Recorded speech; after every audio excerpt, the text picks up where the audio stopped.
My name is Bear Grylls, a former British Special Forces soldier. I have climbed Everest, crossed the Arctic, and this time the challenge is the Rockies. He jumps from a small plane, drops into the mountain wild, and almost immediately pays for it. The parachute snags high in a pine, leaving him hanging above the ground in pain. He has no choice but to use the lines and climb down through the branches. When he finally hits the forest floor, it is messy, hard, and exhausting. But he is down. Nothing goes to waste out here. He strips useful cord from the chute, because even one length of line can become a tool later. The real problem shows up when the light starts fading. In this place, warmth disappears fast, and the night can fall far below freezing. So he gets moving, drags heavy timber, stacks branches, and turns a rough patch of woods into shelter. Inside, he lays thick pine needles under his body, because the ground can steal heat faster than the air. Food comes next, and in the wild, that means dropping your standards. He finds a crawling creature under rotten wood, works a hand drill for fire, and keeps building a camp he can survive in. Soon he is cooking snake over the flames. But the bigger danger is not hunger, it is the smell. This whole area is gray bear country. Any food, any scraps, even the smoke of cooking can pull something in from far away. By the fire, he tells a story about a couple attacked in their camp, and you can hear the unease in his voice. He tests the meat, checks the fibers, eats, and still cannot relax. The moon is up, the woods are black, and every sound feels close. Lying there with the camera on, he hears heavy movement outside the camp and cannot tell what it is. Maybe it is a deer, maybe not.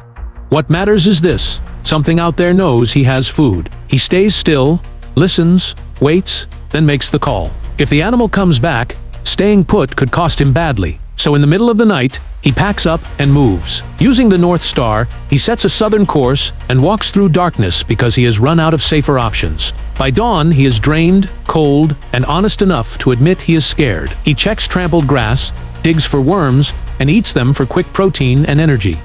The weather is turning too. Cloud shapes warn him, rain is coming. And a few hours later, a fresh gray bear print in wet ground confirms the nightmare is not over. The track looks recent, and the animal is huge. Bear does not wait around to study it. He gets out fast. Burned forest helps him move quicker, until a cliff and river block the way. He explains the jump carefully, because from this height bad form could mean a brutal landing. Then he goes straight down, feet first, vertical, clean. The water gives him a break that the bear cannot match. It cuts his scent trail, and now the river becomes his best lead toward a road. Following it, he finds an old camp and scavenges what others left behind. A rusted can and torn plastic are ugly, but in survival, ugly can still be useful. Along the bank he spots cattails, tinder, shafts, edible roots, all from one plant.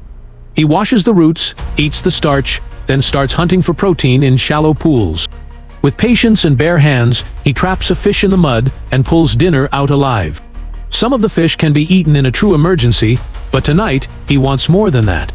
He builds a small earth oven from bark, mud, leaves, and heat. Then hangs the extra food away from camp. By the second night, he finally gets a proper meal. Cooked fish, a little warmth, and one small win in a place that keeps taking. Morning comes with a freezing wash and a rough toothbrush made from a plant stem.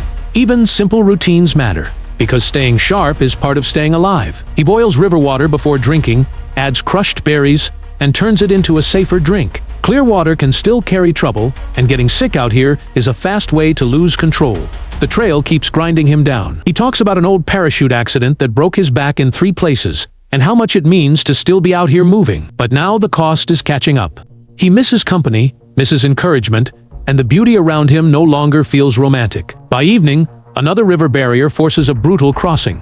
He turns his bag into a float, enters freezing water, gets dragged under, fights current, and barely claws his way out. On shore, he is shaken and spent, so he forces his body to work, doing push-ups just to drive heat back in. In a rock shelter, he builds a warmer bed with sand, stone, and fire. Even there, with the river thundering nearby, one thought stays with him: his home actually getting closer. Day 4 becomes less about strength and more about decisions. Says the real survival instinct lives in everyone. And what keeps him moving now is Sarah and little Jessie waiting at home. He is beyond tired, almost out of hope, and then at last he sees it. A road. That does not mean the job is done. One final cliff still stands between him and the way out, and he lowers himself on parachute lines he does not fully trust. But this time, the risk pays off. He reaches the road, battered, relieved, and proud that he has beaten the Rockies. And in the end, survival is exactly that. Do whatever it takes, keep moving, get the mission done. So he sticks out a thumb, flags down a truck, and finally gets his way home.